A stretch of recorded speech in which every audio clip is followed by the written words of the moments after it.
Boa noite a todos os advogados, as advogadas que estão aqui nos prestigiando mais uma vez.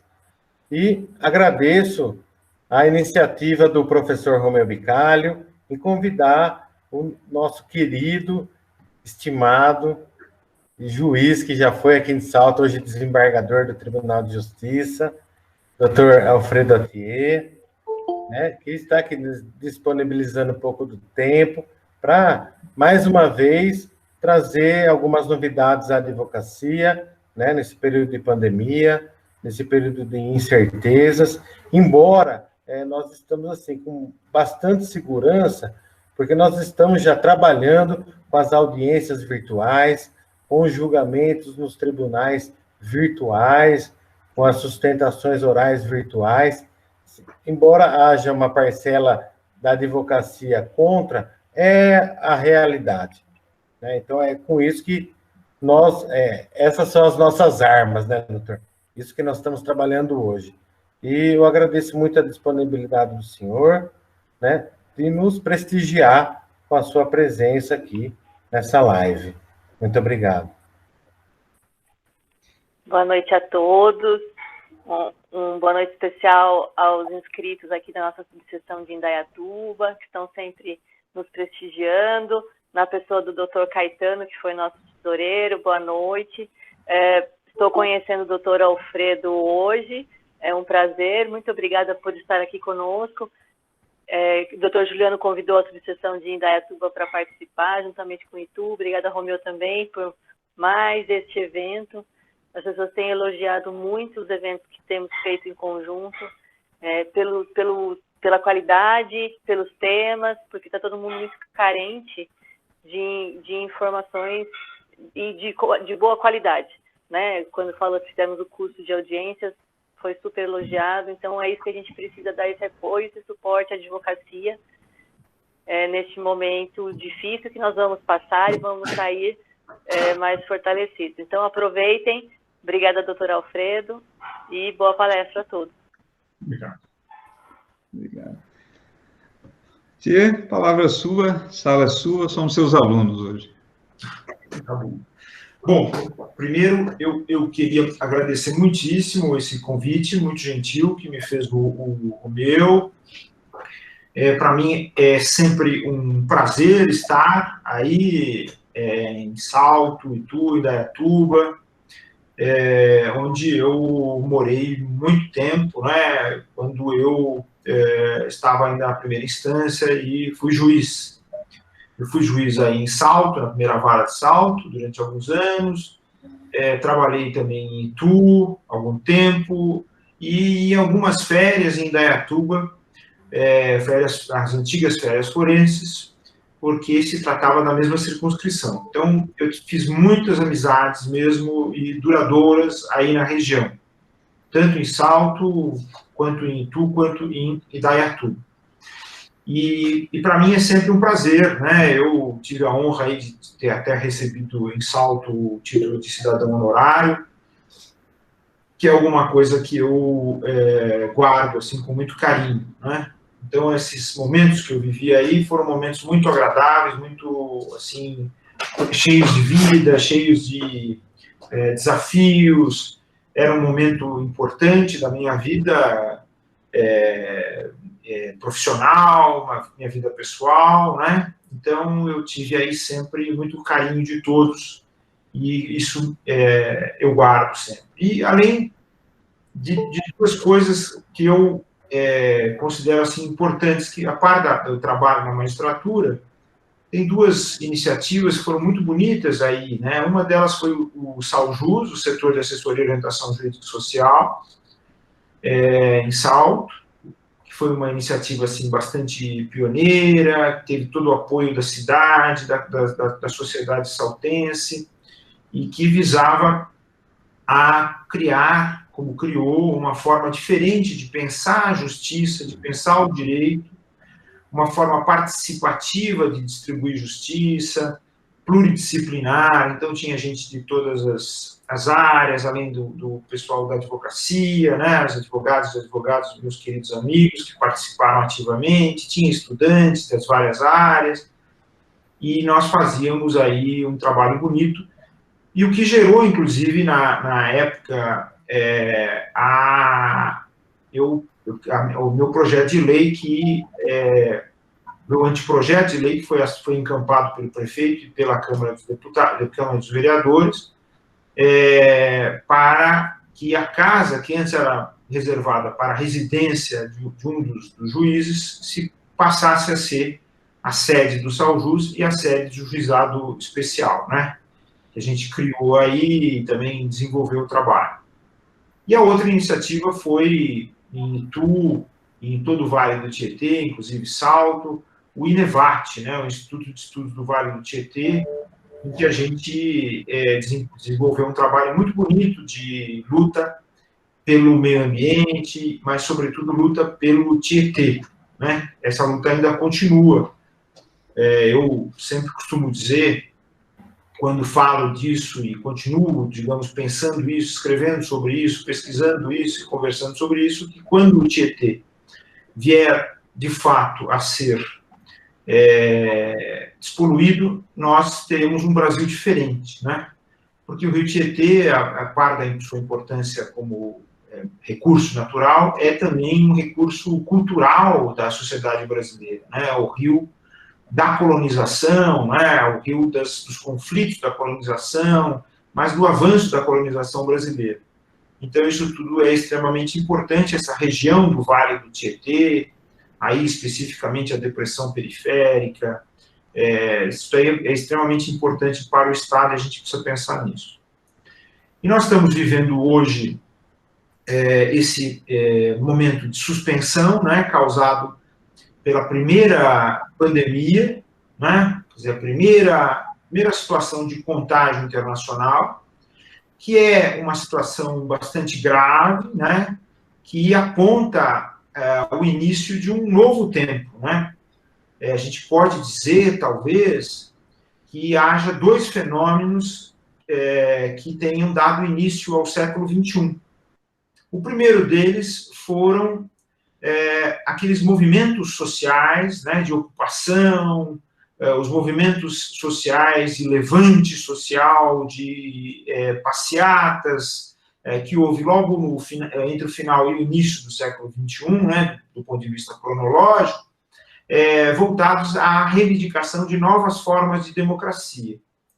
E o segundo momento é esse, né, quando nós acordamos para o fato de que realmente nós estamos vivendo uma sociedade global pela primeira vez, e a sociedade global traz benefícios de comunicação, de informação, de intercâmbio, mas também traz muitos riscos, né? E, portanto, nós estamos hoje diante de um risco grave, que é o risco pandêmico.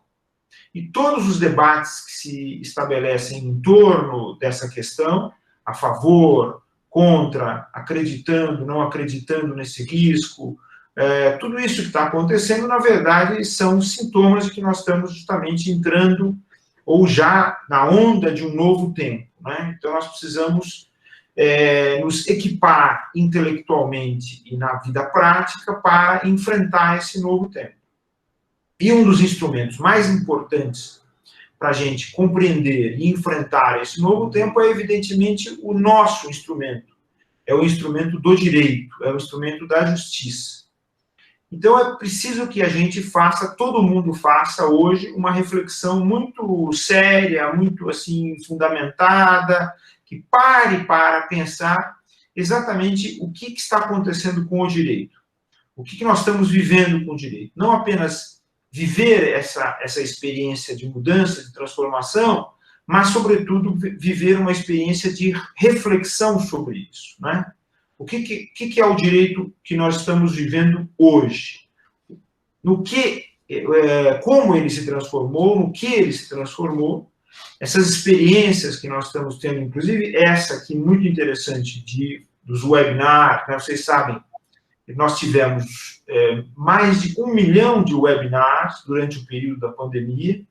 Portanto, nós estabelecemos uma nova forma de comunicação e de estabelecimento de informações, né, de reflexão, de debate, assim por diante. Essa nova forma de informação é feita num novo meio, num meio digital, e isso gera também mudanças, né? Isso gera mudanças.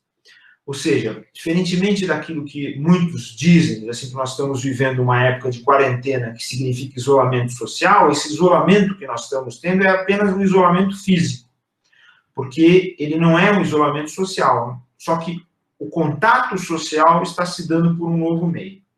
E nós sabemos, desde os estudos dos primeiros teóricos da informação no século XX, não é? Que o meio é a mensagem. E que, portanto, a mudança do meio, através do qual nós nos comunicamos ou forjamos, digamos assim, a troca de conhecimentos, a troca de contatos, ela transforma a própria sociedade, transforma a configuração desses próprios contatos. Ou seja, dentro do meio existe um conteúdo que transforma o nosso modo de ver o mundo e de pensar o mundo, de agir sobre o mundo. Então, isso acontece em todas as áreas, claro, mas acontece também no direito. Então, é preciso que a gente agora pare um pouquinho para refletir sobre isso. O que eu vou fazer com vocês, né, se vocês me permitem essa informalidade, eu nem coloquei termo, nada disso, porque eu acho que é importante que a gente use o meio dessa forma.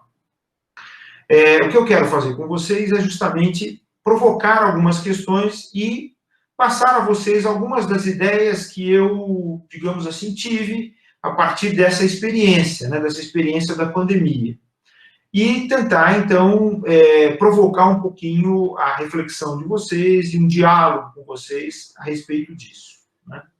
Bom, a primeira questão que eu queria levantar com vocês é a partir da leitura de dois textos que eu considero extremamente importantes para a gente entender o que nós estamos vivendo. O primeiro deles é a Carta da Terra, e o segundo é a Agenda 2030 da ONU. A Carta da Terra e a Agenda 2030 da ONU são dois documentos distintos, pensados em dois momentos diferentes. A Carta da Terra foi redigida no ano 2000, portanto, na entrada já do século XXI, e a Agenda 2030 da Organização das Nações Unidas é um documento de 2015. Portanto, 15 anos separam um documento do outro. A Carta da Terra é um documento que foi escrito por intelectuais e representantes de movimentos sociais do mundo inteiro, né? E a Agenda 2030 foi acertada pelos líderes mundiais, portanto, chefes de Estado, chefes de governo, em 2015.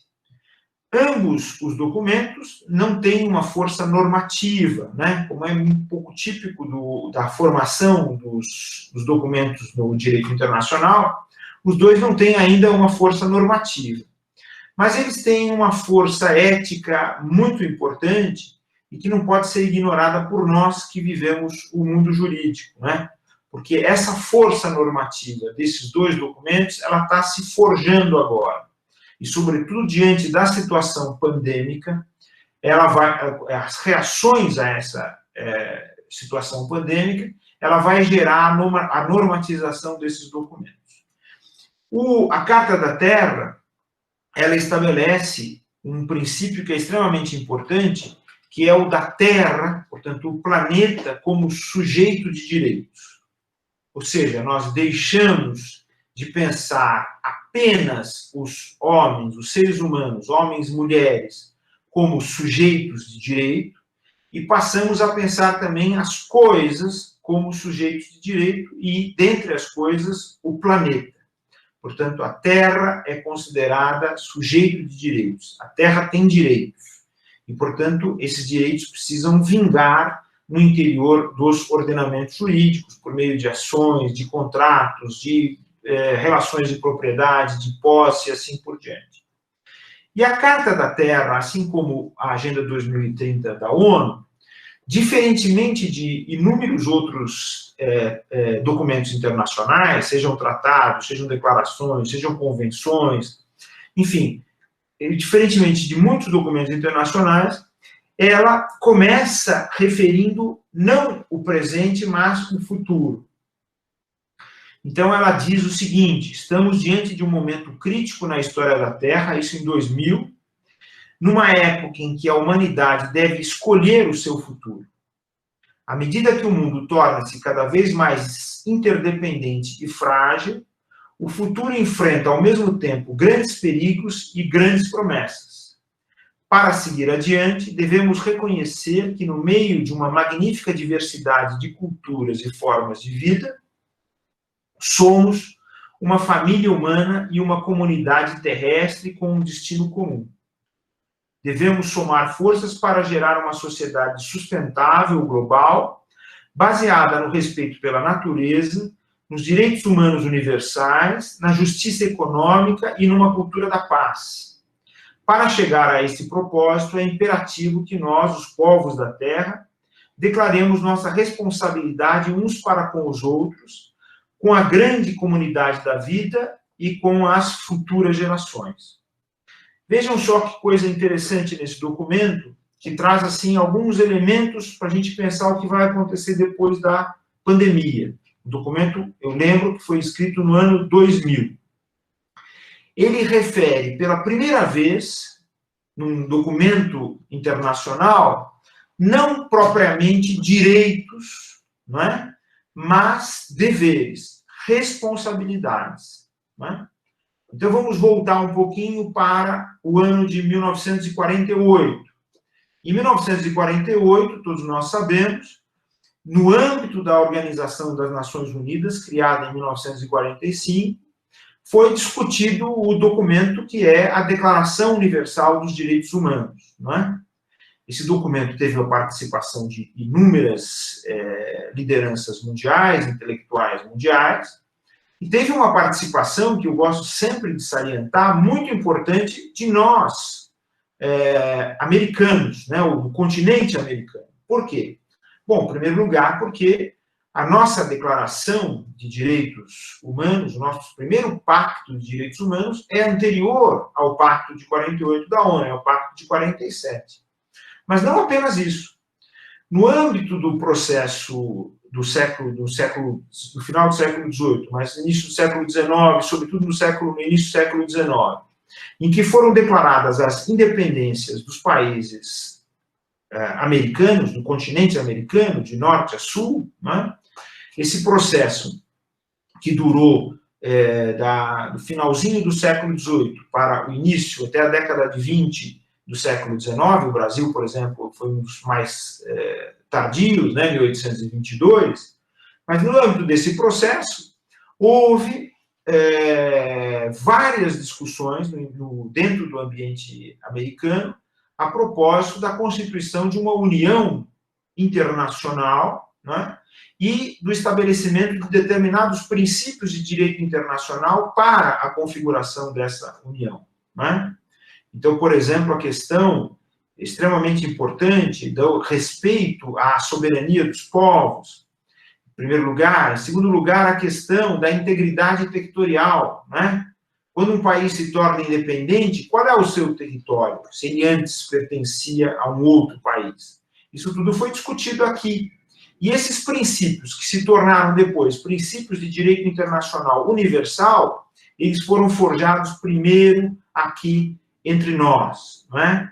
Isso é extremamente importante e a gente precisa se lembrar disso porque a gente costuma pensar a América como uma região periférica, uma região não central, e que nós apenas somos tributários das ideias forjadas na região central, que seria a Europa, mas não foi isso que aconteceu no direito internacional, então isso é extremamente importante, né?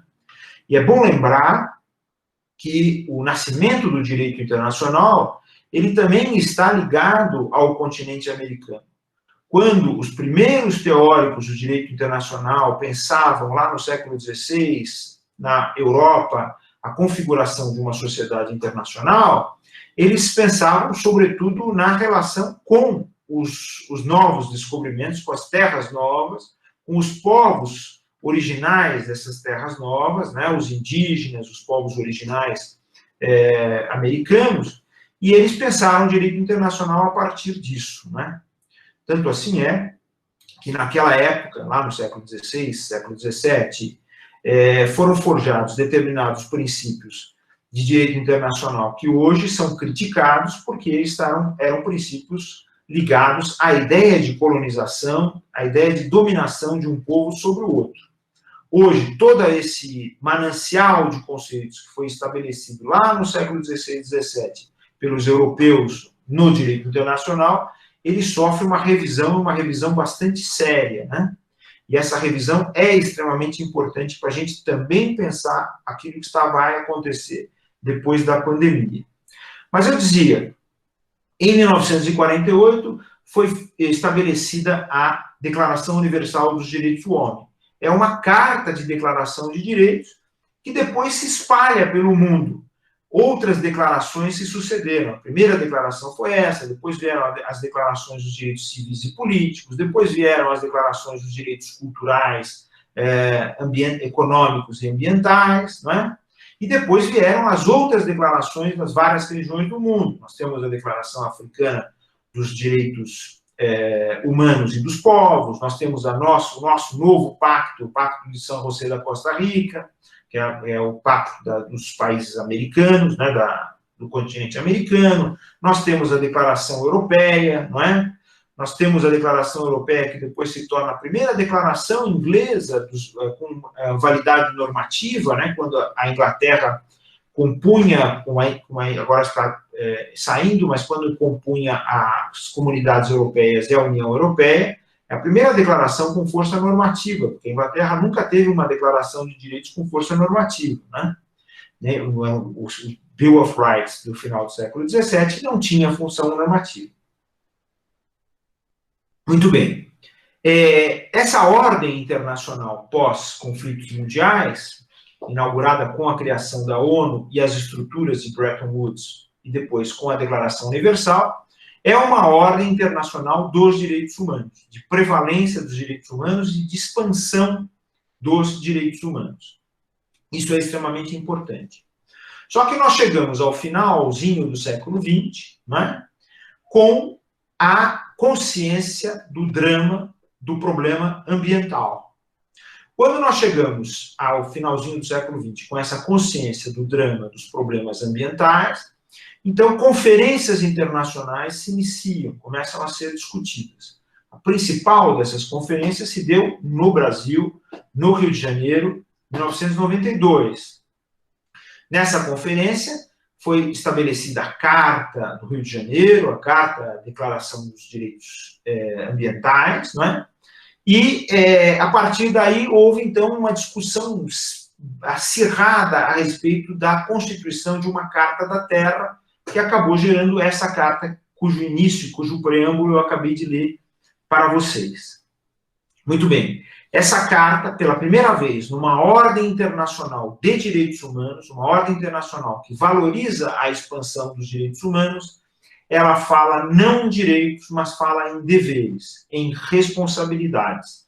Responsabilidades dos seres humanos, portanto, de todos nós, em relação ao ambiente, sim, mas também em relação aos outros seres humanos, numa constituição de uma sociedade diferente daquela que nós estamos acostumados a observar, que é uma sociedade em que existe a consciência da alteridade e não a valorização da identidade, né?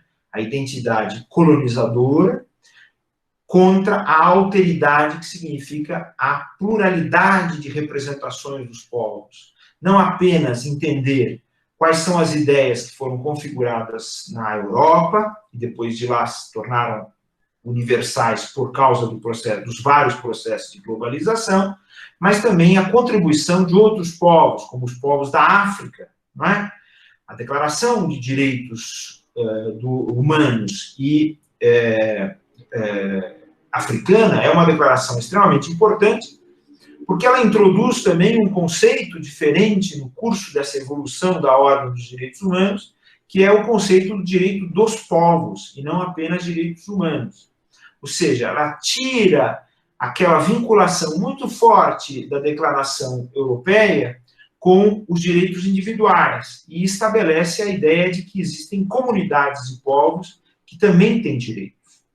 Se quiser, em todo esse processo, ele acaba se refletindo, inclusive, na nossa Constituição atual de 1988, porque a Constituição de 88, ela aparece exatamente no momento em que todas essas ideias estão fervilhando e estão sendo debatidas.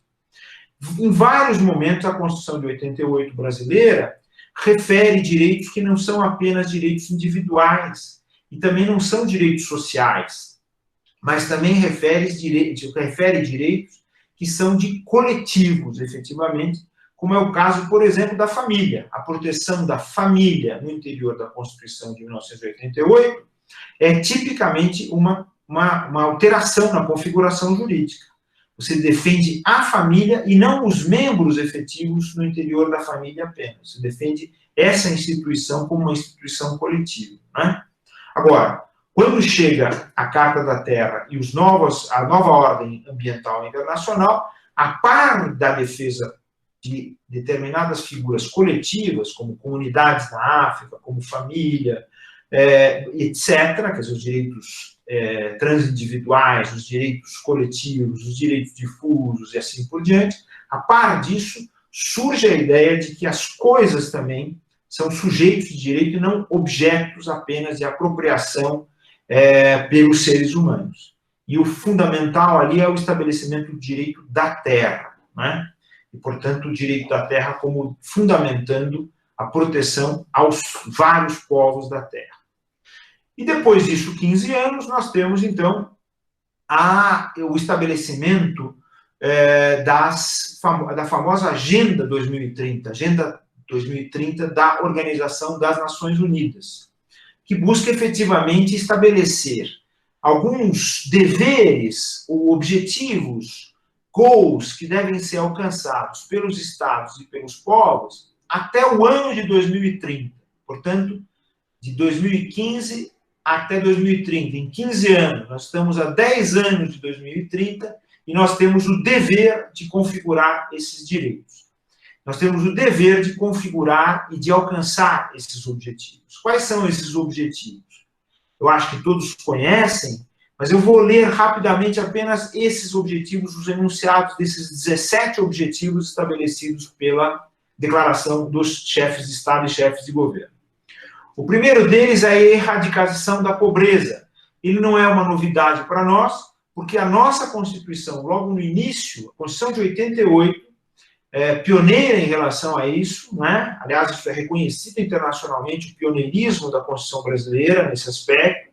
Ela fala que um dos objetivos fundamentais do Estado brasileiro é o da erradicação da pobreza. Então, isso está como objetivo até 2030. O segundo, fome zero e agricultura sustentável. Vejam que são objetivos bastante ambiciosos, mas que estabelecem não direitos apenas, mas, sobretudo, deveres, quer dizer, a concentração de esforços para a concretização deles. O terceiro são níveis de qualidade na saúde e no bem-estar, o bem-viver, né? O quarto, educação de qualidade. O quinto, igualdade de gêneros. O sexto, o provimento de água potável e saneamento universais. O sétimo, energia limpa e acessível, quer dizer, a alteração do marco energético do planeta.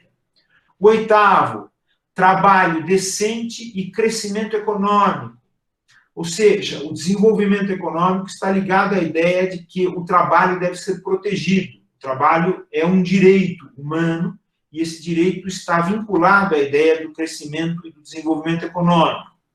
Outro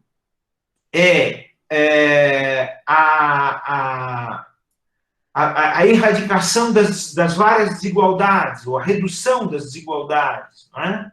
Outro objetivo, a ação contra a mudança global climática, ou seja, já é isso um aspecto absolutamente incontroverso na ordem internacional, de que existe uma mudança climática, que essa mudança climática é produto da ação humana predatória, e que é preciso, portanto, agir contra essa mudança global climática. o estabelecimento de consumo e de produção responsáveis, a alteração dos padrões de consumo e de produção, a vida terrestre sendo respeitada, a vida aquática sendo respeitada, o direito das águas, hoje se fala do direito das águas, a água, os rios têm direitos também, assim como a terra, também são sujeitos de direito. Redução da desigualdade, já falei, cidades e comunidades sustentáveis, indústria, inovação e infraestrutura que permitam esse desenvolvimento. E, finalmente, os objetivos de paz, justiça e instituições eficazes para a configuração da paz e justiça, e, sobretudo, as parcerias para que esses objetivos sejam alcançados, esses 17 objetivos sejam alcançados.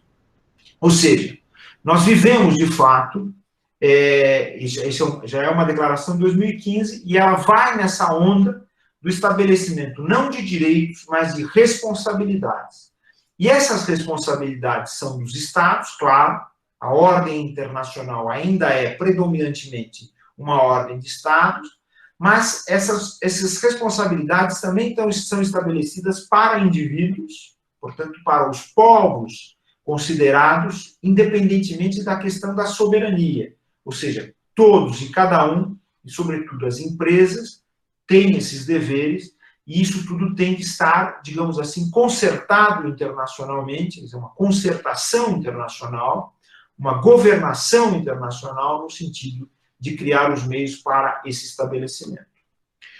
Eu referi esses dois documentos e mais ou menos contei assim muito rapidamente um pouco o fundamento que existe por trás deles, né? Existem outras questões importantes, exatamente porque vocês perceberam com toda a nitidez que o direito está absolutamente presente, tanto na Carta da Terra, como na Agenda 2030, como um elemento fundamental. Não é? O direito é considerado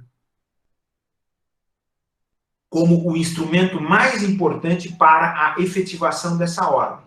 Tanto assim é que na Agenda 2030 se fala numa cultura da paz e numa cultura de justiça eficazes. Não é? Usa-se o termo do eficaz. Não é? Eficaz, nesse termo utilizado na Agenda 2030, significa eficiente. Eficiente quer dizer o seguinte: os meios empregados devem levar aos fins almejados. Vejam que esse é um quarto conceito importante na configuração da teoria do direito a que nós estamos acostumados.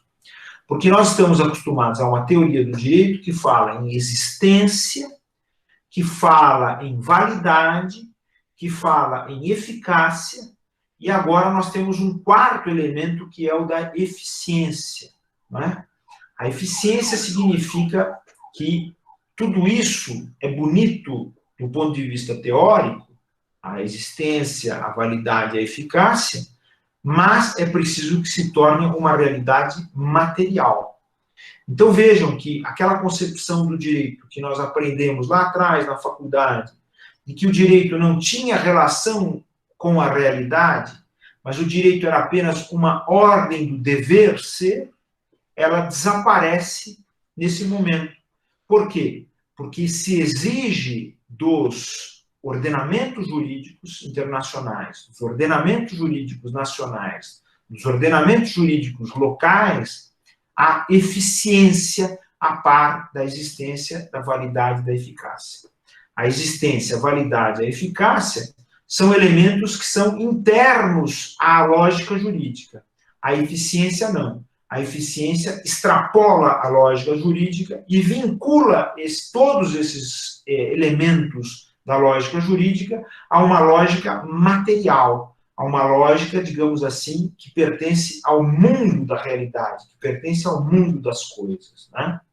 Isso é extremamente importante, porque isso desvincula a gente de toda uma série de conceitos que nós vínhamos utilizando, que eram conceitos que hoje em dia não podem mais ser empregados de forma absoluta, porque eles prejudicam, digamos assim, a configuração dessa nova ordem, não é?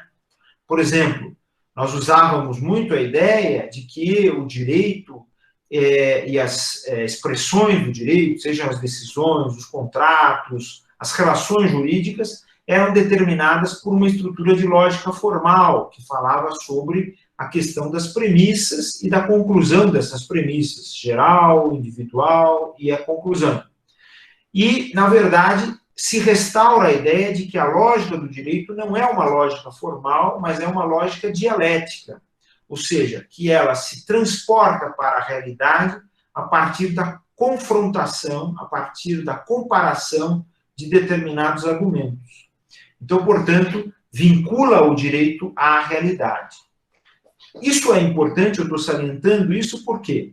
Porque toda vez que nós conversarmos de direito, depois dessa nova ordem que eu estou referindo, estou descrevendo um pouco para vocês, nós precisamos levar em consideração essa ideia da eficiência, essa ideia de que alguma coisa se torna realidade e não é apenas um exercício intelectual, um exercício jurídico desvinculado, né?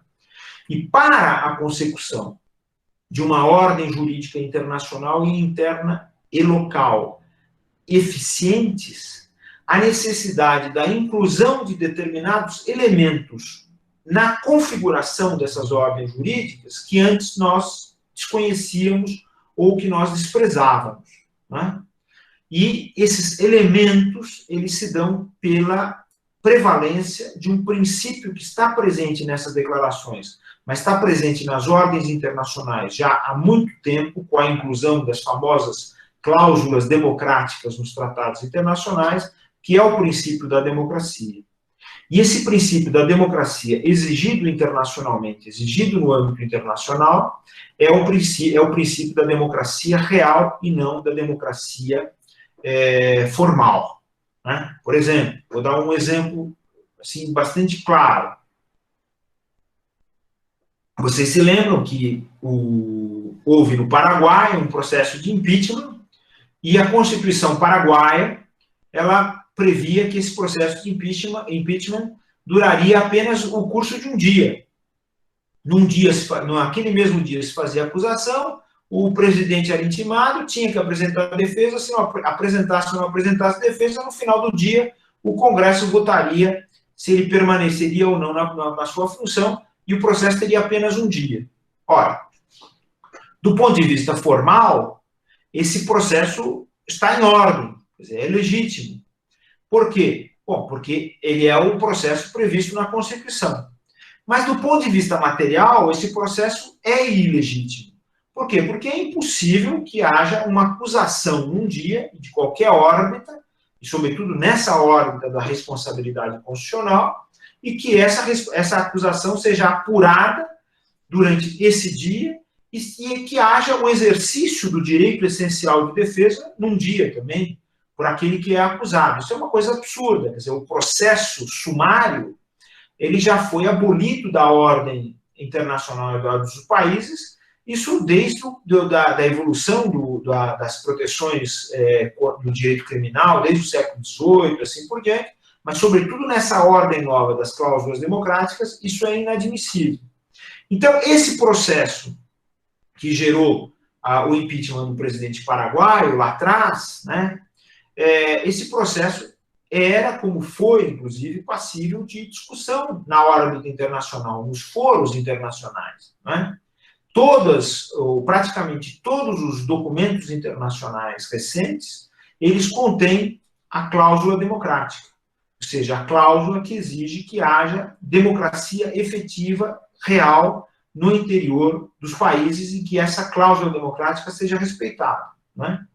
Vocês vejam que depois no início do século XXI, a cláusula democrática, ela digamos, de vigência indiscutível internacional, mas existe um outro aspecto que é ainda mais assim, flagrante, que é a cláusula de proteção aos recursos naturais, a cláusula de proteção ao meio ambiente. Vocês vejam que hoje, por exemplo, o Brasil, tendo em vista o incremento da devastação florestal havido na Amazônia, ele está sofrendo uma série de sanções internacionais, que não são apenas sanções de país contra país, ou de organizações internacionais, de organizações de decisão internacional. São também sanções estabelecidas por empresas, contra empresas brasileiras. Por quê? Porque vigora nos tratados internacionais e nos contratos internacionais a cláusula de proteção ambiental, a cláusula de proteção a esse direito, digamos assim, íncito nessa nova ordem que eu estou esclarecendo para vocês. Outro aspecto também que é extremamente importante, esse é um aspecto até bastante controverso, e sobre ele a gente também tem que discutir com mais vagar, mais para frente, ainda se houver tempo. Mas é o aspecto também da integridade das relações econômicas, das relações jurídicas. Esse aspecto também faz parte de cláusulas internacionais, e esse aspecto também gera sanções e pode excluir o país de determinadas atividades, determinadas operações e determinadas relações comerciais, pelo desrespeito, né, a essa integridade das relações econômicas. Né? Eu estou falando do assunto da corrupção. Estou falando do assunto da corrupção como um elemento da geopolítica e da geojurídica internacional. Né? Então, democracia, meio ambiente e integridade das relações econômicas e sociais. Muito bem. Nós estamos diante, digamos, portanto, desse novo arcabouço normativo. E quando nós vivemos esse desastre sanitário que é a pandemia, né, a primeira pandemia, porque outras poderão vir, assim como essa já estava prevista, outras também poderão vir, né, e nós temos que readequar as nossas vidas a essa realidade. Esses elementos são importantes para a gente pensar o que vai acontecer depois, né? O que vai acontecer daqui a pouquinho, digamos, até o ano de 2021, quando nós já teremos a vacina, e todo mundo vai voltar a realizar os seus trabalhos de uma forma normal, mas, como diziam as pessoas, um normal que vai ser modificado, né? As precauções que nós tomamos agora, elas vão se perpetuar nessa nova ordem, né? Então, nós precisamos agora nos preparar para isso. O que vai acontecer, então, com o direito nessa nova ordem? Eu separei alguns aspectos aqui que eu considero que são bastante importantes para a gente pensar, né? Alguns deles são aspectos conjunturais e outros são aspectos estruturais. Ou seja, alguns deles são aspectos de mudança conjuntural, portanto, a mudança conjuntural é passível mais rápido de alterações, né, de voltas e idas, mas outras mudanças que são mais profundas, que são mudanças estruturais, né? E a gente precisa estar preparado para essas duas mudanças. A primeira dessas mudanças, que eu considero conjuntural, mas muitos falam dela como uma mudança estrutural, é a alteração dos meios por meio dos quais nós realizamos as relações jurídicas e tomamos as decisões de direito, né? Agora, durante o curso da pandemia, nós acabamos obrigados a usar meios digitais, né, como esse que nós estamos usando agora, para apresentar as nossas petições, para apresentar nossos memoriais, para apresentar as nossas alegações finais, as nossas sustentações orais, e também para expressar as decisões, né? Isso já vinha acontecendo no âmbito de vários tribunais, das sessões se realizarem sem a presença das partes, as sessões se realizarem, inclusive, sem a presença dos julgadores por meio virtual. O relator depositava o seu voto no sistema, e esse voto, então, passava para o segundo juiz e para o terceiro juiz, e depois dessa passagem surgia, então, o acórdão pronto e acabado. Muito bem. Nós já estávamos, digamos assim, nos acostumando a isso. Esse é um meio claramente digital de tomada de decisão. Ele é um meio claramente digital porque ele é um meio passível de ser automatizado. E se ele é passível de ser automatizado, é possível introduzir um mecanismo que é extremamente sério e que nós devemos pensar sobre ele, que é o famoso mecanismo chamado impropriamente de inteligência artificial. Né? Por que é chamado impropriamente de inteligência artificial? Porque o nome inteligência artificial é um nome de marketing. É um nome que foi utilizado quando esse mecanismo foi introduzido, digamos assim, para propagar a sua ideia, para que as pessoas aderissem à sua ideia. Né? Então, aí, a partir dessa ideia da inteligência artificial, muita ficção científica se criou com os medos dessa inteligência, o que ela poderia fazer, e assim por diante. Isso lá atrás, em 1900, o filme 2001, do Kubrick, é um filme de 1968, imagina, né? A maior parte de todos nós aqui não estávamos vivos, né? É bom que a gente tenha essa visão otimista a respeito da nossa idade. Mas, então, não há propriamente uma inteligência artificial. O que há, do ponto de vista rigoroso, científico, é a ideia da aprendizagem, a chamada da aprendizagem profunda. Né? A máquina é capaz de ser programada para aprender com aquele que a utiliza. Né? Então, por exemplo, quando a gente digita nos nossos celulares, nos nossos smartphones, que não são nada smart, mas as mensagens, há um corretor automático, né? Muito rudimentar. Mas, aos pouquinhos, ele vai aprendendo de acordo com o seu uso, sabendo o que vai corrigir, ele vai sugerindo palavras, e assim por diante. Então, isso é um mecanismo de aprendizagem profunda, é aquilo que seria, entre aspas, a inteligência artificial. Assim como o próprio Google Tradutor, quando ele foi introduzido, as traduções eram ridículas, eram traduções assim literais, mas totalmente desvinculadas do contexto. Aos poucos, com a introdução cada vez maior de textos nesse mecanismo, ele foi aprendendo, de certa forma, o mecanismo das línguas diferentes. Isso é uma coisa extremamente importante. Quando o computador chega a fazer uma tradução, retirando de uma língua para outra, isso significa que ele está trabalhando mesmo com a aprendizagem profunda, não é uma coisa absolutamente desvinculada disso. Porque é extremamente difícil você entender a lógica de uma língua e transferir essa lógica dessa língua para uma outra língua num texto sempre complexo. Quer dizer, uma das características dos seres humanos é a linguagem, né? E o computador passar a aprender a fazer esse tipo de transição, né? Mas isso tudo é muito ainda rudimentar. Nada que nos faça temer aqueles anúncios da ficção científica que são usados, claro, como uma espécie de marketing dessas atribuições. Né? Agora, esses mecanismos de aprendizagem profunda, eles trabalham graças à existência de dados. Eles são alimentados por dados. São alimentados pelos nossos inputs, pelas nossas informações.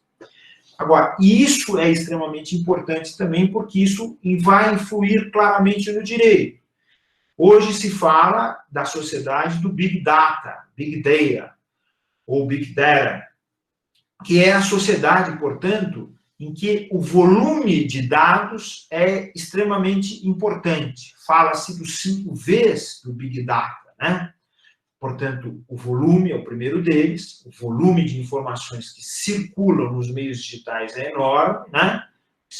É o volume de informações das nossas ações, das nossas vidas, daquilo que a gente pensa, daquilo que a gente reflete, das discussões que temos, dos nossos gostos, daquilo que a gente procura no interior das redes digitais, assim por diante.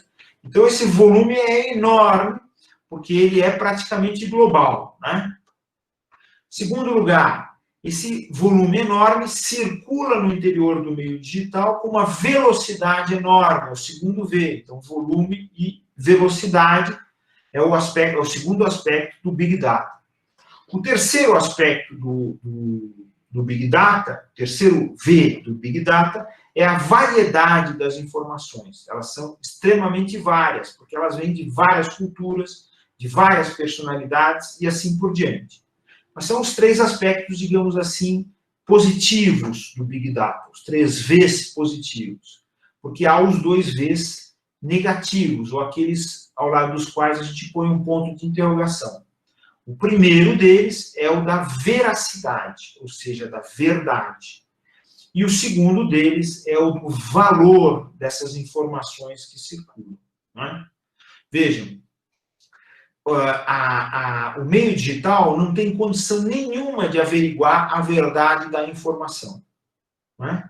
O máximo que ele pode fazer é averiguar que a informação foi gerada por uma determinada fonte e chegou a outra fonte.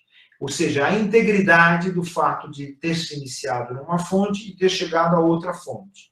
Certo? Eu falo alguma coisa e chega a alguém, por exemplo, ao Romeu, ou ao Juliano, a Viviane, e então é possível verificar que realmente saiu de mim, não é? Ou do computador que tem o meu nome, e chegou ao computador que tem o nome dos 3. Né? Isso sim. Mas qual é o mecanismo para verificar se aquilo que efetivamente eu disse, essa informação que circulou, saiu daqui, chegou lá, essa informação é veraz, essa informação é verdadeira? Não existe esse mecanismo. Né? E, portanto, um dos grandes dramas que nós estamos vivendo hoje é o drama da fake news, das fake news.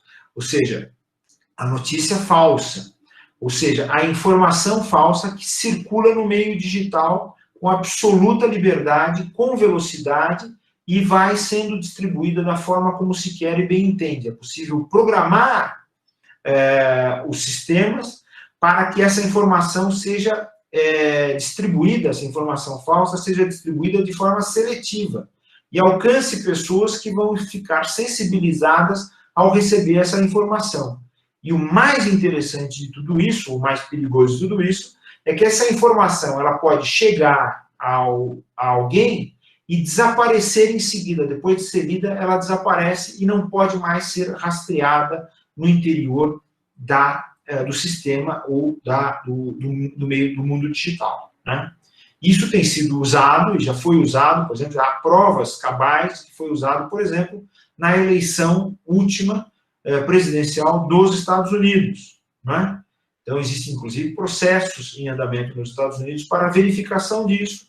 E existe, inclusive, condenação. Uma das pessoas que foi condenada, o Steve Bannon, que é uma personagem importante, que recebeu o presidente Jair Bolsonaro na Casa Branca, recepcionou e foi amigo do Olavo de Carvalho, e recepcionou também o Olavo de Carvalho na Casa Branca. O Steve Bannon é, na verdade, uma pessoa que já foi condenada criminalmente, exatamente por isso que eu estou agora referindo a vocês. E o outro aspecto é o valor das informações. Quer dizer, qual é o valor das informações que nós adquirimos, que nós obtemos nesse meio digital, por meio das nossas buscas e das nossas comunicações. Né? Então, isso tudo aí, digamos assim, configura o Big Data, que é, digamos assim, o alimento da aprendizagem profunda. Né? O alimento da aprendizagem profunda. Isso reconfigura a profissão jurídica. Claro que reconfigura a profissão jurídica, porque eu, como magistrado, né, o advogado, o promotor, o delegado, o defensor e assim por diante, eu vou ser necessariamente alguém que vai alimentar o sistema com informações e com decisões, e vou também receber essas informações e essas decisões. Qual é, efetivamente, a garantia de que esse relacionamento no interior desse ambiente seja um ambiente que realmente proteja a veracidade e o valor dessas informações que estão circulando. Né? Então, queria falar sobre isso em primeiro lugar, quer dizer, tocar nesse assunto em primeiro lugar, para deixar para vocês um enunciado que para mim é extremamente importante e que é sujeito ao debate. Eu sei que a maioria das pessoas não pensa assim, mas eu penso dessa forma e vou deixar esse enunciado para vocês. Eu entendo que esses meios todos são úteis. O Juliano, inclusive, antes da gente começar a conversar, estava falando sobre a importância de um advogado peticionar, ele pode peticionar aqui, no Amazonas, no Pará, no Rio Grande do Sul, no Ceará, etc. Ele pode agir do seu escritório, ele vai, digamos assim, distribuindo o seu trabalho, controlando o seu trabalho, assim por diante. A mesma coisa hoje, com a pandemia, todos nós estamos reclusos, claro, e nós precisamos nos comunicar e fazer o nosso trabalho. Então, o Tribunal de Justiça de São Paulo, por exemplo, trabalhou muito mais nesse ambiente de quarentena do que trabalha no ambiente de comunicação e abertura integral, né? Quer dizer, produziu muito mais decisões e assim por diante. Ou seja, tudo isso favorece a ideia de produção, que é uma ideia que está implícita no meio digital. Vejam só como é interessante isso. Eu disse para vocês, o meio é a mensagem. E a ideia de produtividade é íncita nesse meio digital, né? Aqui, por exemplo, a informação que você estabelece, ela tem que gerar alguma coisa, tem que gerar algum resultado que pode ser aferível, né? São as técnicas, vejam só que interessante. O que manda no meio digital não é a ciência social, não é a ciência humana. O que manda no meio digital é a engenharia. O que manda no meio digital são as ciências físicas, né?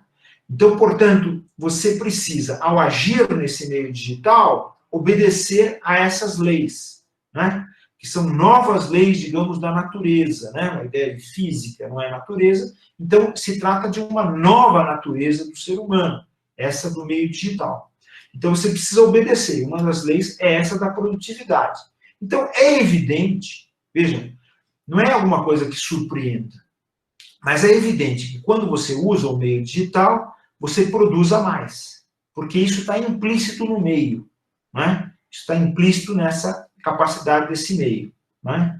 Assim, por exemplo, quando você usa o livro para fazer a leitura, você lê muito mais devagar, porque você tem a capacidade de ir e voltar, refletir, grifar, ir dialogando com o autor. Quando você lê alguma coisa no meio digital, uma petição, não é?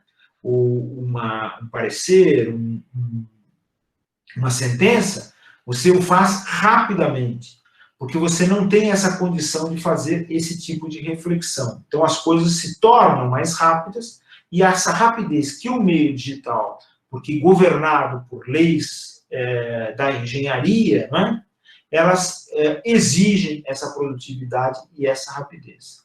Mas o enunciado que eu queria deixar a vocês é um enunciado crítico. Eu queria dizer a vocês que a justiça não se faz sem o encontro das pessoas. A justiça é, fundamentalmente, uma relação absolutamente pessoal. E, portanto, sem o encontro das pessoas, é impossível se falar em fazer justiça. Claro, há exceções, óbvio. Por exemplo, para aqueles que são portadores de determinadas deficiências. Claro, para os portadores de determinadas deficiências, como existe o princípio da igualdade, o princípio jurídico da igualdade, há necessidade de dar acesso a esses portadores de deficiências de determinados meios que não são privilégios e não são fundadores de desigualdade. Eles são os meios que eu chamo de meios de exercício de direitos. Então, portanto, vamos pensar no meio material mais, assim, óbvio. Se alguém não tem condições de se locomover sozinho, portanto, é um portador de deficiência que o impede de locomoção, essa pessoa, evidentemente, precisa ter uma vaga especial em todos os lugares comerciais, em todas as instituições públicas, etc., para estacionar o seu carro, que é um carro especial. Ela precisa de mais espaço, ela precisa estar ali com mais urgência, então, portanto, ela precisa ter um lugar mais próximo da entrada e saída daquele bem, o serviço que ela vai usufruir. Então, isso daí é um meio de exercício de direitos, né? Isso é um mecanismo para o exercício de direitos. E, portanto, o meio digital, ele permite isso, né? Lá no comecinho da utilização dos microcomputadores, já se desenvolvia, por exemplo, em várias bibliotecas, como hoje é absolutamente comum, a leitura de textos para pessoas que são portadoras de deficiência visual. Então, na própria internet, você acessa lá na biblioteca e retira um texto da biblioteca, e o computador faz a leitura do texto para o portador da deficiência visual. Isso é um exemplo claro. Assim como há também a necessidade de estabelecer esses mecanismos para todos os tipos de deficiência, né? Eu quero lembrar, recentemente eu fiz até uma live na Academia Paulista de Direito sobre essa questão da acessibilidade, mas eu quero lembrar que todos nós temos determinadas deficiências, né? E que essas deficiências aparecem em algumas pessoas de forma exagerada num determinado aspecto, mas todos nós temos essas deficiências, somos portadores de algum tipo de deficiência, né? Uns em relação aos outros. Então, portanto, a sociedade tem que estabelecer esses mecanismos para que haja essa circulação. Mas, essa exceção, digamos assim, que eu estou referindo, ela não nega esse enunciado. A justiça se faz pela proximidade, a justiça se faz por meio da relação efetivamente próxima e pessoal, né? Por exemplo, eu, na minha atividade de juiz, a vida inteira, eu me acostumei a fazer muitas audiências. Eu sempre gostei de fazer audiências, né? Sabe, que isso até é uma coisa que foi contra até o meu próprio espírito, porque eu sempre fui, desde pequeno, uma pessoa muito tímida. Mas, quando me tornei juiz, né, passei esses vários anos nessa carreira, eu procurei, efetivamente, encontrar as pessoas e fazer com que as pessoas participassem das audiências, proporcionar o acordo nas audiências, a conciliação, blá, blá, blá, blá, blá, blá. E nunca fui um juiz lento, pelo contrário, eu era extremamente rápido, exatamente porque eu proporcionava esse encontro das pessoas com a justiça, com a instituição da justiça, e também com a justiça material, que era a justiça dialogada, a justiça das decisões, e assim por diante. Claro, isso num processo longo de aprendizado. E esse fato da existência das audiências é extremamente importante, é uma das instituições mais importantes do direito processual e da realização do direito à realização da justiça, né? A audiência não tem esse nome por acaso. Trata-se de um momento em que se ouve aquilo que a parte tem a dizer. As partes são ouvidas, as testemunhas são ouvidas, advogados e advogadas falam, juízes e juízas falam, promotores e promotoras, defensores e defensoras e assim por diante.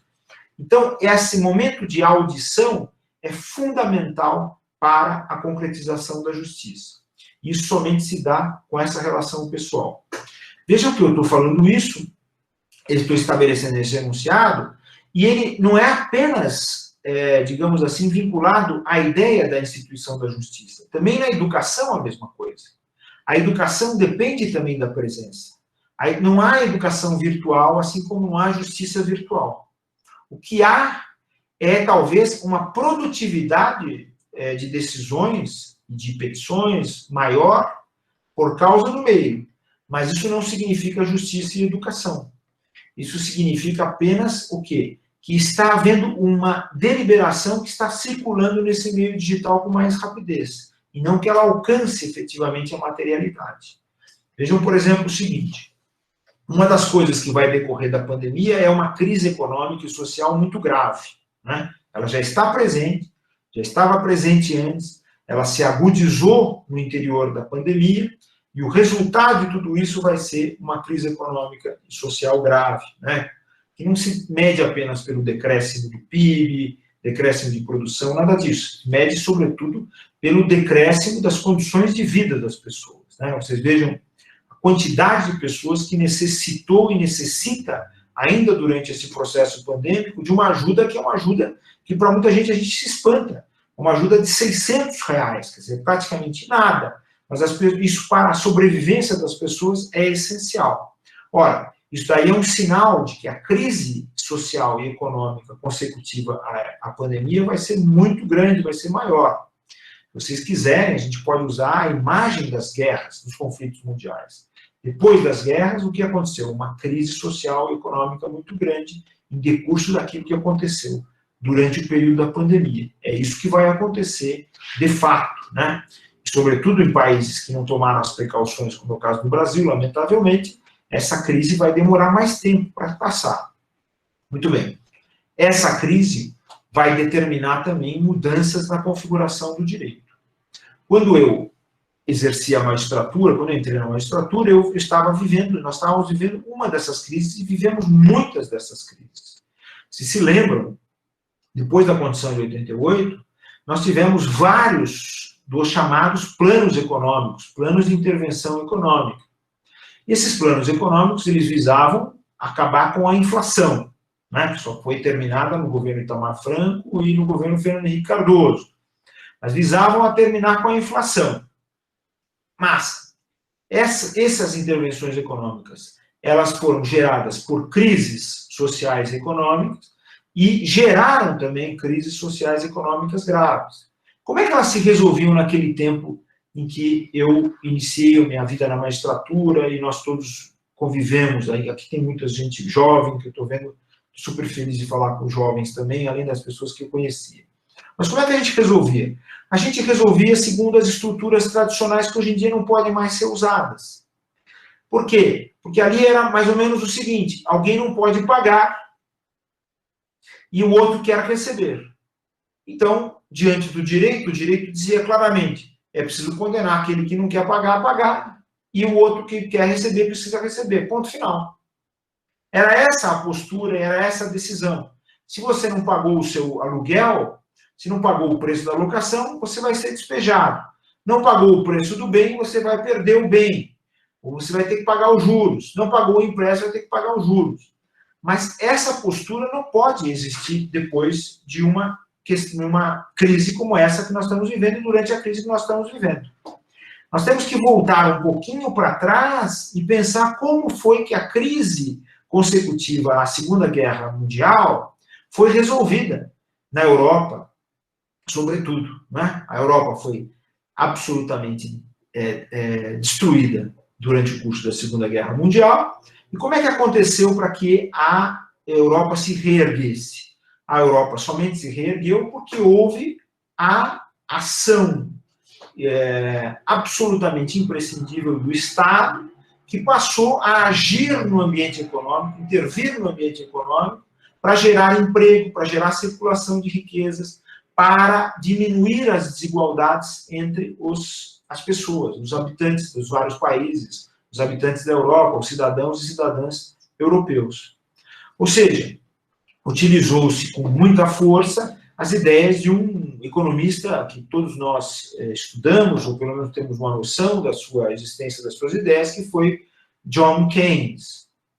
O John Keynes ele exatamente falava sobre essa necessidade de o Estado ser um motor, não apenas de desenvolvimento econômico, mas, sobretudo, de distribuição efetiva de riqueza, gerando emprego, gerando oportunidades, enfim, fazendo circular a riqueza, né? Como foi que nos Estados Unidos, igualmente, foi superada a grande crise gerada depois de 1929? A grande crise americana, a grande depressão americana, somente foi superada por meio da intervenção ativa do Estado, que alterou, inclusive, o pacto democrático americano. Não é à toa que a política do Franklin Delano Roosevelt foi chamada de New Deal, ou seja, o novo pacto, né? A nova proposta social, a nova proposta econômica e a nova proposta jurídica. Essa ação, efetivamente, do Estado também estava baseada nessas ideias.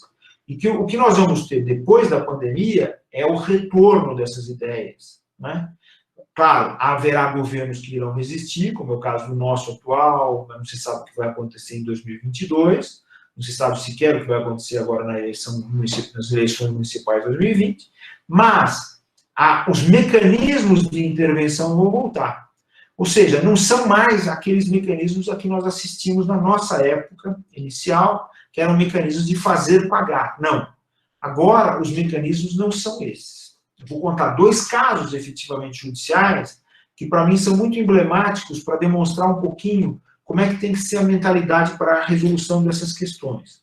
Um deles eu vivi aqui em São Paulo, quando eu era juiz de primeira instância. Logo que eu cheguei a São Paulo, eu fui levado a julgar um caso em que uma entidade bancária havia feito um empréstimo, né, um contrato de mútuo, para que uma pessoa física, um sujeito, pudesse comprar e usar uma van para o transporte coletivo, né? Transporte por meio de vans. Ora, nesse contrato de mútuo, havia, como ainda há, a inclusão de um contrato acessório de garantia, que era o da alienação fiduciária em garantia. E, dentre as obrigações estabelecidas, tanto no contrato acessório quanto no contrato principal, estavam a de que o sujeito que estava obtendo o empréstimo, ele fizesse um seguro para a manutenção e segurança da preservação, no caso de perda do bem ou de algum dano para o bem, para que ele pudesse, inclusive, pagar as prestações que devia, né? Ora, mas a situação, que parece, assim, do ponto de vista descrita, parece uma situação normal, digamos, não pagou, tem que pagar, entrega o bem e assim por diante, não era bem assim que ela se configurava. Por quê? Porque era patente, no momento em que essa pessoa que obteve o empréstimo, ela se aproximou do banco e apresentou a sua documentação, que ela não teria nenhuma condição de pagar aquele empréstimo por antecipação.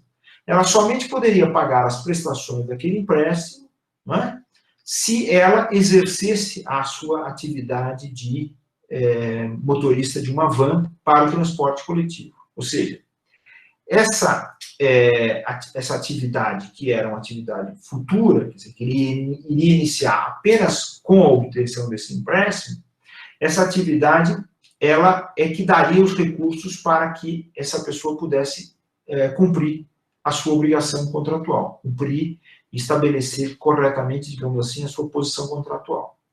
Isso, evidentemente, era um fato sabido.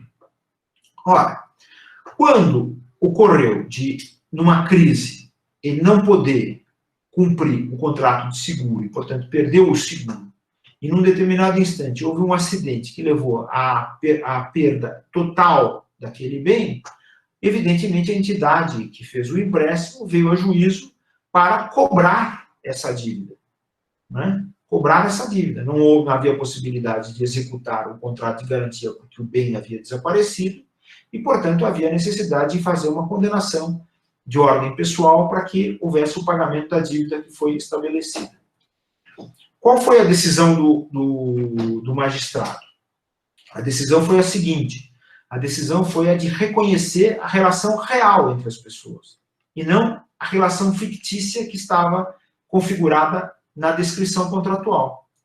Porque na relação real entre as pessoas, como a entidade que concedeu o empréstimo sabia dessa condição, então, na verdade, não se tratava tipicamente de um empréstimo, mas se tratava, muito provavelmente, de um investimento em que essa entidade se tornava, sem a denominação, praticamente sócia da atividade a ser desenvolvida por aquela pessoa que obteve o empréstimo. Porque somente com a obtenção dos ganhos ali ele conseguiria fazer o pagamento daqueles valores que eram parte da sua remuneração, parte da remuneração da sua própria atividade. Então, não era possível determinar que essa pessoa fosse condenada a pagar os valores. Por quê? Porque o risco era comum. Então, portanto, desconfigura-se a relação fictícia para entender-se a relação real.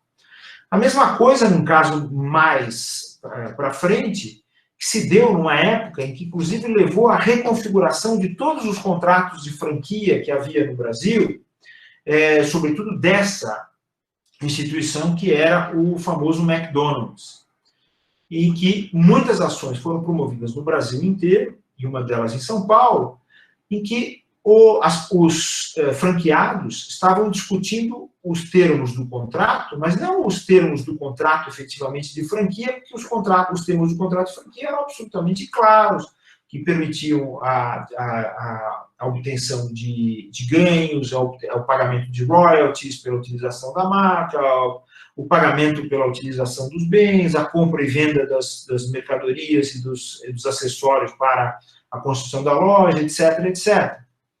Mas houve uma prática de compra de imóveis e locação para os franqueados pela própria entidade que era a franqueadora.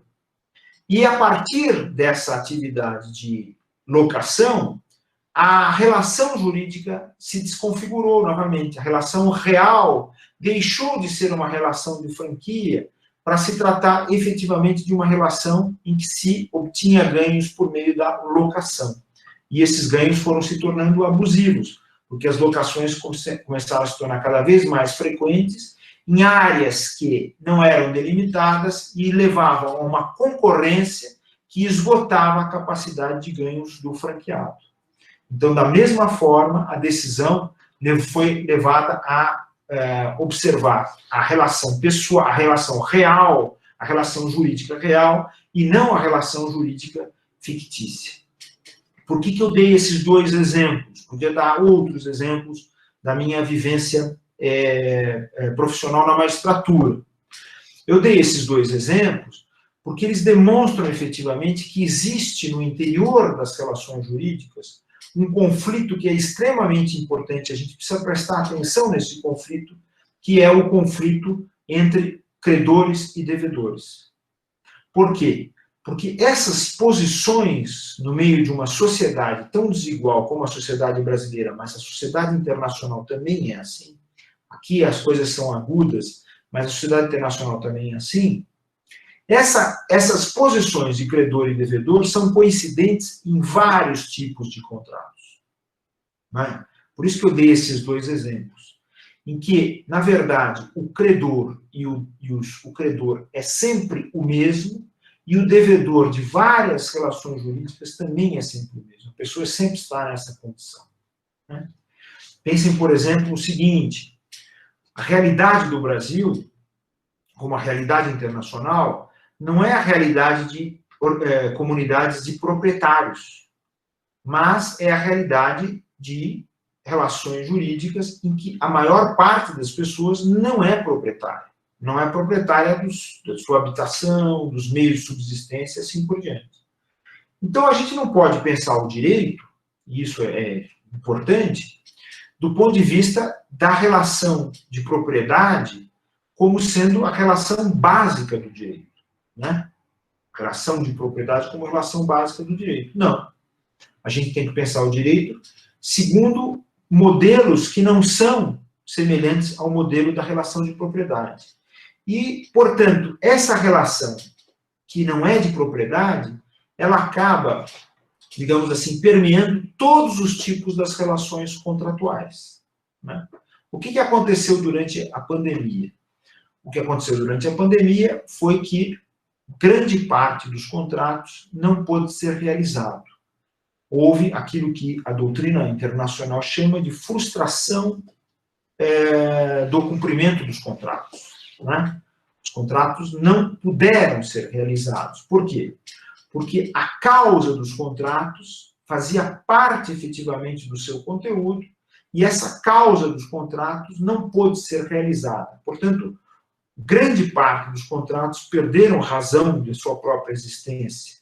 E a exigência da prestação, daquele que não pôde realizar a sua prestação, aquele que se tornou em mora na posição mínima ou inadimplente na posição máxima, né? Há várias posições intermediárias entre a mera mora e a inadimplência, né? Isso é importante a gente lembrar, pensar sempre nas relações reais, essas que nós estamos lidando. Então, como essa relação não pôde ser realizada porque o devedor não pôde cumprir a sua prestação e a própria razão do contrato levou à frustração de sua finalidade, portanto, o contrato não se concretiza mais, não tem capacidade mais de se concretizar, a solução de um conflito desse tipo não pode ser simples e tão somente dizer, olha, o senhor está condenado a pagar, a senhora está condenada a pagar, porque a senhora está na posição de devedora. Não pode ser assim. Por quê? Porque se nós adotarmos esse tipo de postura, o que vai acontecer com a ordem jurídica? A ordem jurídica vai se tornar uma ordem anômica, vai se tornar o lugar da anomia absoluta. Ou seja, as pessoas não vão ter condições de cumprir contratos, não vão ter condições de cumprir prestações, e o que vai decorrer disso? A maior parte das pessoas vai estar simples e tão somente pendurada por obrigações que não pode cumprir. E outras pessoas serão credoras de absolutamente nada, porque serão credoras de uma ilusão de que vão receber, em algum momento, a sua prestação. Então, como é que o direito pós-pandemia deve agir? O direito pós-pandemia deve agir exatamente como aqueles dois exemplos antigos da política econômica e da economia política nos trazem, que é exatamente a ação da legislação, a ação dos julgadores e a ação dos próprios profissionais do direito, no sentido de intervirem nas relações e alterarem a sua configuração para que não haja mais, no curso desse momento em que houve a suspensão das atividades, dívida alguma. Ou seja, que não se configure uma dívida no interior desse processo. Lamentavelmente, algumas pessoas, que são os credores, né, eles não vão ser beneficiados, como os devedores, nesse caso, teoricamente seriam beneficiados, mas não há benefício algum. O que eu estou dizendo com isso? Eu estou dizendo que, no curso da pandemia, se não houve circulação de riqueza, né, se não houve circulação de riqueza, então não é possível você considerar que haja uma obrigação contratual presente. Né? Vejam que houve um projeto voltado às relações de direito privado, né, e houve um projeto voltado às relações de direito público. O projeto voltado às relações de direito público foi encaminhado pelo governo, inclusive por meio de uma coisa meio absurda, mas por meio de uma emenda constitucional temporária, né, ou provisória. E o processo, e o projeto para a reconfiguração das relações de direito privado foi encaminhado por meio de um projeto de alguns juristas que se inspiraram muito no direito alemão, na experiência do direito alemão e no direito europeu, para estabelecer algumas premissas para que as relações durante a pandemia ficassem suspensas e elas voltassem já com soluções pré-estabelecidas pós-pandemia. O que aconteceu é que essas questões relativas ao direito público, elas não foram para frente, porque, evidentemente, o ambiente político não permite, mas essas relações, esse projeto de direito privado, que foi veiculado como projeto Anastasia, ele acabou sendo um pouco desconfigurado no parlamento, ok, mas ele recebeu inúmeros vetos por parte da presidência da República, que desconfiguraram seus objetivos, absolutamente deixando, digamos assim, a sociedade sem uma regulação para o retorno das atividades. Ora, isso daí determina que nós pensemos efetivamente em como solucionar essas questões, que são questões de mora e de inadimplemento, que devem ser examinadas, claro, caso a caso, mas é possível fazer ou criar uma regra geral, que é o meu segundo enunciado, que eu acho extremamente importante. Se não houve circulação de riqueza no período da suspensão, isso precisa ser verificado em concreto, não é apenas uma declaração, olha, eu não trabalhei, eu não pude abrir a minha loja, e assim por diante, sim, mas se não houve circulação, como é a grande parte, a grande maioria dos casos, então não é possível se entender que haja no curso dessa suspensão, né, que começou lá em março, se não me engano, no dia 12 de março, quando a Organização Mundial de Saúde reconheceu a existência da pandemia, e aí vários governos começaram a estabelecer a quarentena como um dever, mas se não houve circulação de riqueza, então não é possível dizer que houve o nascimento de prestações no interior desse período de suspensão. E, portanto, elas não podem ser cobradas depois da suspensão. É como se nada tivesse ocorrido. Agora, claro, se houve circulação de riqueza, então é preciso medir, né? Medir o quanto dessa circulação de riqueza ocorreu para que efetivamente se considere a existência de determinadas prestações. Então, no caso da inexistência, então o enunciado é basicamente esse. No caso da inexistência de geração e de circulação de riqueza no período, então, a solução é a ausência de obrigação, a ausência de prestação. No caso de existência de geração de riqueza e de circulação de riqueza, então se aplica o princípio da proporcionalidade. Qual foi a riqueza? Qual foi a porcentagem que foi gerada? Porque houve atividades que até se incrementaram durante o período da pandemia, não é mesmo? Por exemplo, as entregas, delivery. Por exemplo, o fornecimento de programas de computador, a utilização de meios digitais e por aí. Inúmeras atividades aí que geraram uma riqueza enorme durante esse período e fizeram circular a riqueza. Então, essas atividades, claro, elas não podem ser beneficiadas com uma regra geral. Agora, houve outras atividades que ficaram absolutamente interrompidas. As pessoas chegaram, claro, a situações graves do ponto de vista econômico e do ponto de vista social.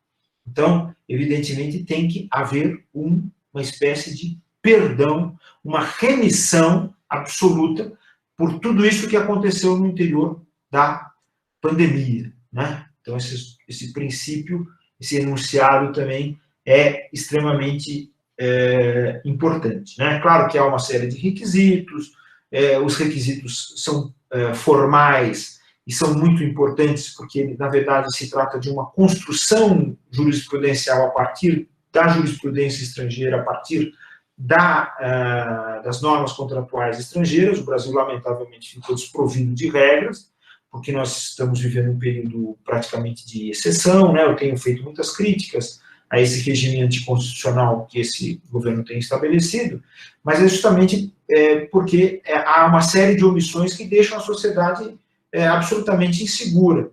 Então, nós mesmos temos que configurar isso, e nós somos uma classe extremamente importante. A classe dos juristas é extremamente importante no Brasil. É uma classe numerosa, e é uma classe que se comunica com muita facilidade, né? Então, nós temos que criar esses meios, essas formas, da gente estabelecer essas regras. Outras coisas importantes são coisas relativas ao direito, que não ao direito civil, mas ao direito público. Outras têm a ver também com questões de direito criminal, etc., mas aí demandaria uma análise mais longa da minha parte, né? Então, eu salientei vários aspectos, a questão ambiental, essa questão dos contratos, etc., e agora eu queria, a partir dessas provocações, deixar um pouco livre o ambiente para que vocês fizessem as suas perguntas, dessem as suas opiniões, e a gente pudesse conversar um pouco, conversarmos todos nós com absoluta liberdade a respeito disso tudo. Eu penso, como pensava um pensador do século XVIII, que o direito tem uma coisa maravilhosa, que é a capacidade de transformar os nossos vícios em virtudes, né?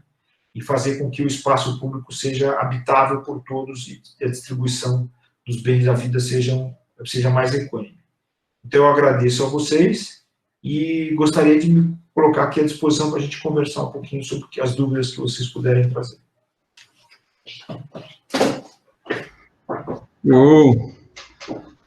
Profundo, hein? Fazer pergunta. Quem se atreve? Com liberdade, também opiniões de vocês, assim, contrárias a esses enunciados que eu apresentei. Sim.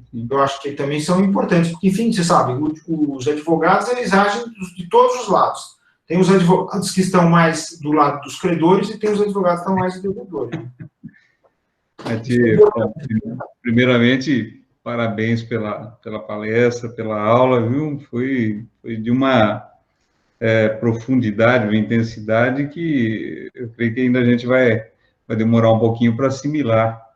Mas enquanto você falava, se os presidentes me permitem, eu ficava aqui pensando enfim, no básico que a gente aprende, né, no direito, enfim, e na chamada lógica jurídica, né, a questão da subsunção, enfim, na lógica aristotélica, né, que a gente chama de silogismo aí. Aonde essa visão sua, que você nos apresentou aí, principalmente naquele ponto da efetividade, o que nós teríamos que acrescentar? Porque, assim, como advogado, né, eu pego a norma, o fato, aquele jogo básico da subsunção. aonde que o que eu teria que acrescentar nesse raciocínio lógico para pensar o direito com essa perspectiva da efetividade. Da efetividade. Eu não sei se eu estou sendo, enfim, se a minha pergunta é lógica, mas, enfim... Claro que é. É isso. A gente tem um jeito de pensar, que nós aprendemos na faculdade. Assim, olha, qual é o elemento que eu acrescento nessa lógica aristotélica, né, no silogismo, para pensar dessa forma, para inserir o elemento efetividade na hora que eu for, enfim, verificar a aplicação de uma norma, verificar se um cliente meu tem ou não um direito, nessa perspectiva que você passou para a gente. Bom, vou responder brevemente a uma pergunta muito importante. Primeiro, porque a premissa maior não existe, que é a norma. Tá. Antes, nós tínhamos a norma dada e ela cabia absolutamente aos casos concretos. É por isso que se falava em subsunção, ou adequação, numa outra linguagem. Você adequava a ordem dos fatos a uma norma pré-existente e dava a solução jurídica, não é? Premissa maior, premissa menor e a conclusão. Acontece que hoje a norma não existe mais. Essa premissa maior é absolutamente incerta e insegura. Ela depende de uma atividade de interpretação que, na verdade, desvirtua a própria configuração dessa norma. Veja nos exemplos que eu dei. No caso daquele contrato de mútuo com garantia por alienação fiduciária. Perfeito. A norma, como estabelecida no ordenamento jurídico, ela não podia ser adequada aos fatos, porque os fatos eles estavam absolutamente desviantes em relação a ela. Agora, isso não é um caso só. Eu dei os exemplos porque eles são múltiplos casos em que acontece a mesma coisa. Né? Por exemplo, pense nas relações que existem no interior dos shopping centers. Qual é efetivamente a relação daquela pessoa que é o dono de um pequeno comércio ou dono de uma loja com relação ao proprietário do espaço e à própria administração do complexo do shopping center? Será que é uma relação de mera locação com relação ao proprietário? Se é uma relação de condômino em relação àquilo? Não. As relações são múltiplas, não é? O contrato é um contrato, ou são atos jurídicos, em alguns casos, típicos, mas na maior parte deles são atos jurídicos complexos. Qual é a primeira característica do ato jurídico complexo? A primeira característica do ato jurídico complexo é que não existe uma regulação prévia para ele. Né? Então, você só vai conseguir descobrir qual é o regime jurídico daquele ato jurídico complexo, aquela relação jurídica complexa, quando você vai aplicar as normas àquele fato. E quando você faz a aplicação das normas, você descobre que não existe regulação. Então, você tem que criar uma solução jurídica. Quando você tem que criar uma solução jurídica, isso significa que a premissa maior desapareceu e você vai criar a solução jurídica pelo confronto dos argumentos. Então, a lógica deixa de ser a lógica formal, a lógica do silogismo, e passa a ser a lógica dialética. Ou seja, um diz uma coisa, o outro diz outra, e você examina a realidade e dá a solução. Então, é isso que o advogado tem que fazer. Ele não pode mais ser visitado pelo cliente, o advogado, né, o próprio juiz, estou falando dos profissionais, todos os juristas em geral. Ele não é mais visitado pelo cliente que vai lhe contar o caso, ele diz assim, bom, isso é tipicamente uma relação de locação. Né? Claro, há casos simples em que isso vai acontecer, mas a necessidade dessa atividade assim, muito construtiva, muito crítica, discriminatória do advogado, da advogada e dos profissionais de direito em geral, para definir exatamente o que está acontecendo. Porque, em geral, as situações não mais cabem naquelas estruturas criadas pelo direito.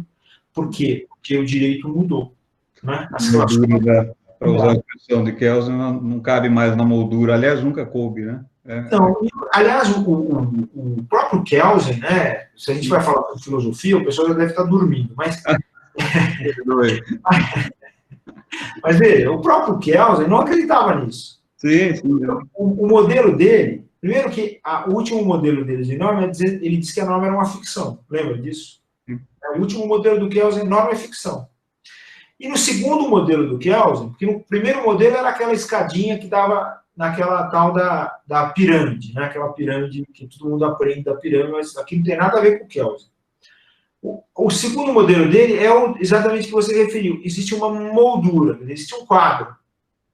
E dentro desse quadro, existe um monte de figurinhas que ficam se movimentando. Quando vem a decisão judicial, isso é uma exigência do próprio Kelsen, é que aquelas figurinhas ficam paradas. Ou seja, é no momento da aplicação que o direito efetivamente surge. Então, efetivamente surge o silogismo, né? Entendeu? Seria o silogismo se as figuras estivessem paradas, e você vai lá e fala, olha, essa figurinha aqui é um cavalo, essa aqui é uma vaquinha, aqui tem um cavaleiro, ali tem a pessoa que está ordenhando a vaca, etc. Mas não é isso que acontece. Entendeu? O direito sai de uma esfera dogmática e entra numa esfera, vamos dizer assim, de argumentação, né? Argumentativa, na linha de Robert Alexy e outros, tá? Exatamente. Ó, muito embora eu não acredite na ideia da proporcionalidade do Alexy, porque há ali há um exagero na ideia de que existiria uma hierarquia entre normas e princípios. Eu vejo que eu nem usei essa linguagem quando a gente conversou. O discurso tradicional dos juristas ia ser assim, olha, existem normas que são princípios, existem normas que são regras. Então, no caso dos princípios, aplica-se a ideia da proporcionalidade para a resolução dos conflitos entre os princípios.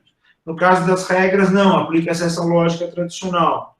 Eu não sou favorável a isso, eu sou crítico. Existem vários autores. Na própria Alemanha, essa visão do Alexy é uma visão que não é a majoritária mais. Né? Nem o Tribunal Constitucional Alemão, ele continua vingando nessa ideia, porque eu acho que essa distinção, essa é uma outra discussão super legal de levar, mas a distinção entre princípios e regras é uma distinção que não funciona bem.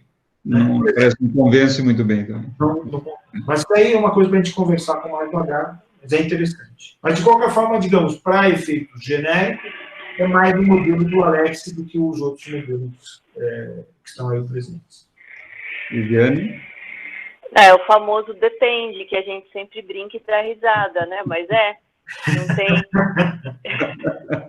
Tem dois colegas aqui fazendo uma pergunta que se encaixam, né? A Fabiane, quando se cria essa solução jurídica necessária, não se abre uma margem enorme ao subjetivismo e isso não é passível de se ter muita insegurança jurídica? Muito boa pergunta.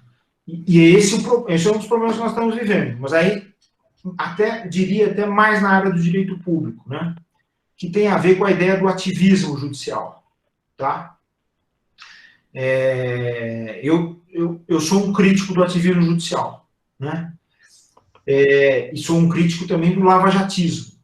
Né? Porque eu acho que o lavajatismo é o sinônimo de ativismo judicial no Brasil. O que eu vejo aí é o seguinte, veja. Do ponto de vista da aplicação do direito, existe a necessidade de você fazer esse processo todo que eu referi aí, que eu não vou voltar a contar. Mas qual deve ser o resultado desse processo de perquisição da solução para o caso concreto? Ele não pode ser casuístico. Ele não pode ser apenas para aquele caso. Toda solução jurídica, seja na órbita da advocacia, seja na órbita da jurisprudência, ela tem que visar a criar uma regra geral. Então, se você não tem a regra geral dada por antecipação, quando você decide, você precisa visualizar a construção dessa regra. Né? É esse o princípio da jurisprudência nos países da common law. Esse é o princípio da jurisprudência nos países anglo-saxônicos. O juiz, ele decide a questão concreta e cria um enunciado que é um precedente, né?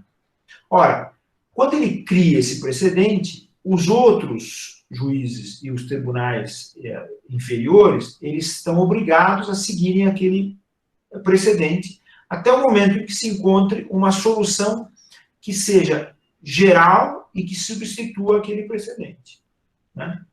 Agora, uma coisa que é muito importante, Viviane, e aqueles que perguntaram, desculpe a minha informalidade, tá bom? Fica à vontade. Uma coisa que é muito importante, na common law, nos Estados Unidos, Inglaterra, Austrália, etc., Índia também, etc., na common law, o juiz de primeira instância não pode criar precedente. O que está acontecendo no Brasil? Os juízes de primeira instância estão criando precedentes. Eles estão criando soluções, inclusive, um pouco autorizados pela emenda 45, lamentavelmente, né, que criou um monte de monstros jurídicos na legislação brasileira, mas eles estão criando soluções para casos concretos sem autorização, né? Quer dizer, isso aí é um desvio do sistema. Isso aí complica o sistema. Na verdade, quem tem que fazer isso são os tribunais. Quer dizer, os grandes enunciados têm que ser dados pelos tribunais, né? Então, é preciso que, na primeira instância, haja maior cautela, haja maior controle. Mas o que está acontecendo hoje é que tudo isso que eu estou contando para vocês seria ser uma situação desejável. Mas o que está acontecendo é que está havendo um desvirtuamento. Um desvirtuamento da ordem jurídica, não apenas do ponto de vista da justiça, mas também das profissões jurídicas de Estado, né? Problemas sérios que estão acontecendo, que vão ser corrigidos um pouco mais para frente, né? A gente está tomando consciência agora desses problemas, mas vão ser corrigidos um pouco mais para frente. Então, essa correção só vai se dar pelo controle desse ativismo judicial, né?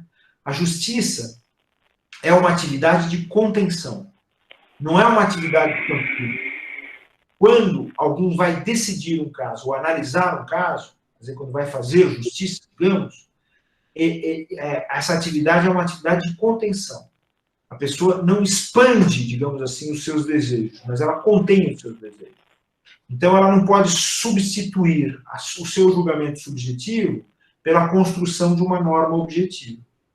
Então, essa incerteza que você referiu, que aqueles que perguntaram, ou insegurança que aqueles perguntaram, ela está se dando porque, na prática, é isso que está acontecendo, lamentavelmente, mas não é isso que deve acontecer. Por isso que precisa haver maior controle, por isso que tem essa nova ordem, digamos assim, que eu referi desde o início, ela determina maior controle, né? Ela determina o estabelecimento mais de responsabilidade do que direitos.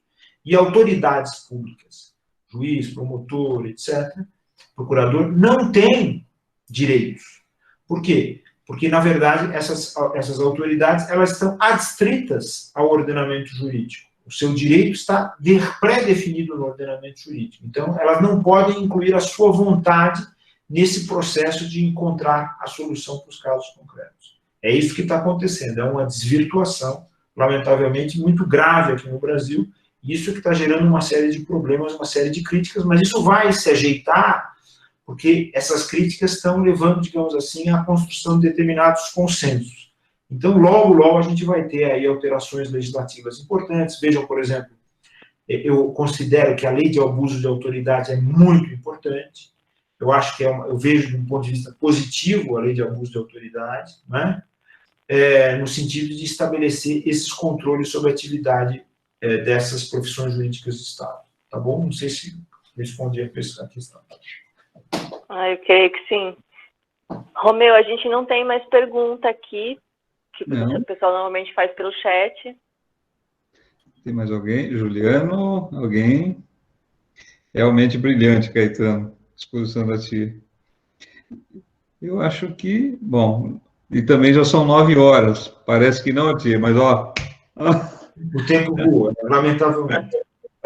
O tempo voa e, assim, com um bom papo, a gente nem percebe ele passar, ele voa mais rápido, né? E olha, de qualquer forma, eu estou sempre à disposição. Como eu disse, eu adoro estar sempre com vocês, tá bom? Eu gosto muito de estar aí na região, eu vou sempre para aí também, e mesmo virtualmente, com o coração que eu estou ao lado de vocês, tá bom? Eu agradeço muito. Nós é que agradecemos, né? Eu estou passando aqui, estou tentando achar o Juliano aqui na tela, aqui, para a gente fazer as considerações. Acho que, Ati, se você me permite, até pelo avançado da hora aqui, eu passo a palavra ao Juliano, Viviane, fazerem suas considerações. Estou aqui, viu? Ah, tá aí, Vi. Está aqui. Estou aqui. É que eu estava com o áudio desligado. Tá. Doutor Alfredo, aqui, eu tenho muitas saudades do senhor, naquela época que eu estava começando no ramo do direito. Uns dias atrás, né, Juliano? 94, por aí, 95, faz tempo, né? Isso mesmo. E o senhor é muito querido aqui, é um ícone na nossa cidade, é uma honra ter tido o senhor aqui. E vou falar uma coisa para o senhor. A Roseli, lembra que era sua assistente? Lembro da Roseli, claro. Está presente aqui, fez questão de estar aqui. Ela viu e falou, eu quero ver a doutora Tia falar. Não, o pessoal aqui adora o senhor aqui em Salve. É recíproco, é recíproco. Vamos tentar, Tia, programar, se você tiver disponibilidade de tempo, depois que passar esse trem todo aí, para você vir fazer assim, você tem o livro, o último, né? O último livro que você escreveu sobre Montesquieu. Seria bacana se a gente conseguisse a sua presença aqui para, enfim, né, falar sobre sua obra, enfim, seus estudos, e a gente matava a saudade presencialmente, né, Juliano, Viviane? Sim, com certeza, ia ser muito bacana. Vou com muito prazer. Há outros livros que eu vou lançar agora no segundo semestre. Opa! Não só meus também, tem mais 2 livros ou 3 livros meus que vão sair agora, mas também existem livros do pessoal da academia, que a gente agora vai publicar os livros dos pesquisadores. Aliás, a academia está aberta à colaboração de vocês. É só entrar lá no site, tem lá os grupos de pesquisa, está aberto para vocês colaborarem, escrevendo e participando desses grupos de pesquisa e de estudos que são muito interessantes. Tem jovens do Brasil inteiro, inclusive de fora do Brasil também que estão participando. Então está aberto a vocês, fica feito aqui esse convite aqui. Não precisava de convite formal, mas está feito o convite formal para a participação de vocês todos, tá bom? De vocês todas também. Joia, muito obrigado.